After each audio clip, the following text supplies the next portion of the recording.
Are you eligible to get a VA loan to buy a home and wondering if you should use your eligibility or just get a conventional loan instead? Let's get into it.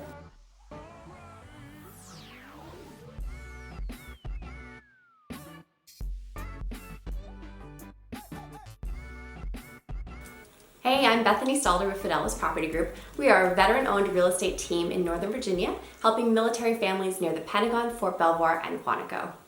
So we've worked with a ton of clients who are wondering if they should use their VA eligibility or just get a conventional loan instead and save their eligibility for later. There are major benefits to using a VA loan to buy a home, but there are also some potential downsides as well, and we're going to talk about all of that today.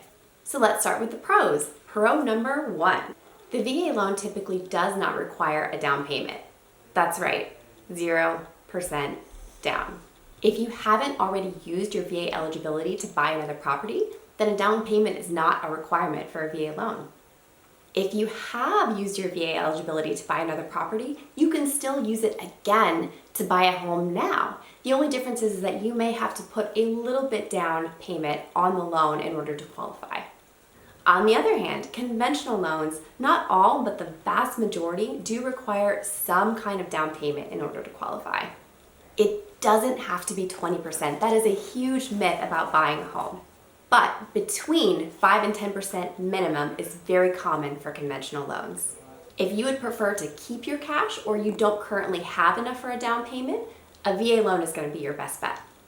We have a client like that right now in this exact scenario. He actually has tons of cash, could easily qualify for a conventional loan if he needed to, and yet he would really like to save some of that cash to do renovations to the property after move-in. So he's using his VA loan to buy the property. He's going to get to save some of his cash for later.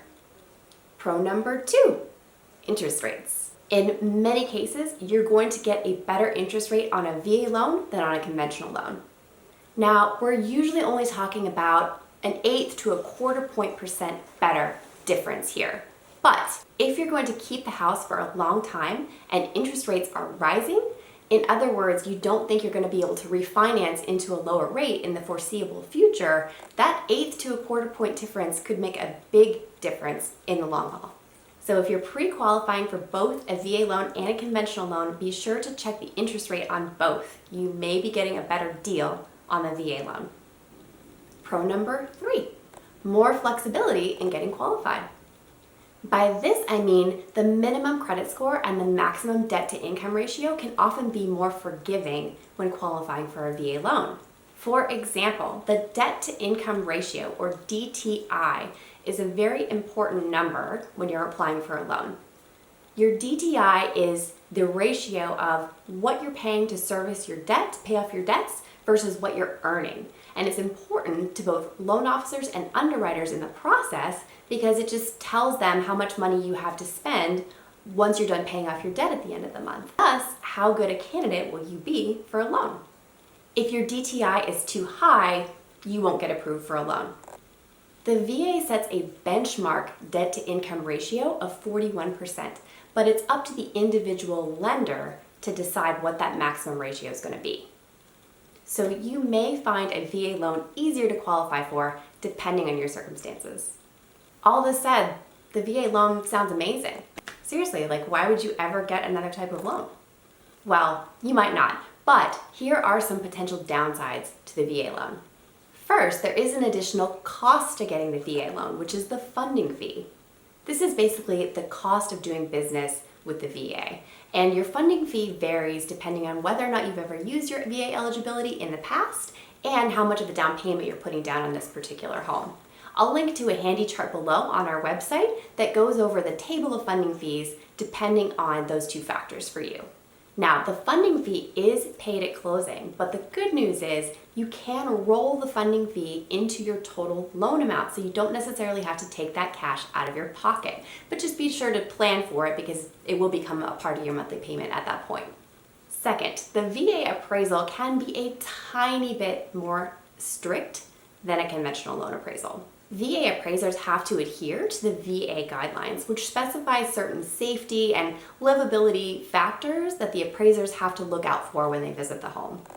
One of the most common ones that we see come up all the time is handrails. So for example, the VA guidelines specify that if there are more than 2 steps on the property, those steps have to be accompanied by an adjacent handrail. This is often the biggest issue that comes up, but it comes up all the time here because our houses are older and the staircases weren't always built with railings at that time. Not such a big deal, right? So just be aware of this and order your appraisal early in the purchasing process. Because if the lender does require any repairs as a result of the appraisal, those repairs have to be completed and the appraiser has to go back out and verify that they were done before settlement can occur. So order the appraisal early, you'll know about these things early, and you can get them fixed in plenty of time for closing. Lastly, downside number 3. If you're looking to buy a home well in advance of moving to that location, the VA loan might not be the best bet for you. This is because the VA loan is intended to be used to buy a primary residence. So the VA guidelines specify that you have to move into that home within 60 days of purchasing it. So if your orders don't have you showing up to your new duty station for another 6 months and you want to buy a home today, then a conventional loan might actually be a better bet for you because there is no requirement with a conventional loan that you have to move into that home within a specified period of time. You could buy the home today, you could rent it out for 6 months until you get there, no big deal. The VA is a little bit more strict on that. Alternatively, you can still use your VA, but you're going to need to wait until you get closer to your arrival before you place an offer and close. Talk with your agent about your arrival timeline and they will help you backtrack the amount of time you need before you should be placing an offer and going under contract. Have you ever had to choose between using a VA loan and using a conventional loan? What was the decision-making factor for you? Tell us about it in the comments. For more videos on buying or selling a home near the Pentagon, Fort Belvoir, or Quantico, or you're a military family looking to move to this area and just want tips on where to live, what kind of neighborhoods are best for your family, subscribe to our channel and ring the bell to get notifications of all our weekly videos. We release new content every Tuesday. And feel free to reach out to me directly. My number is 703-850-4752. We love to hear from you.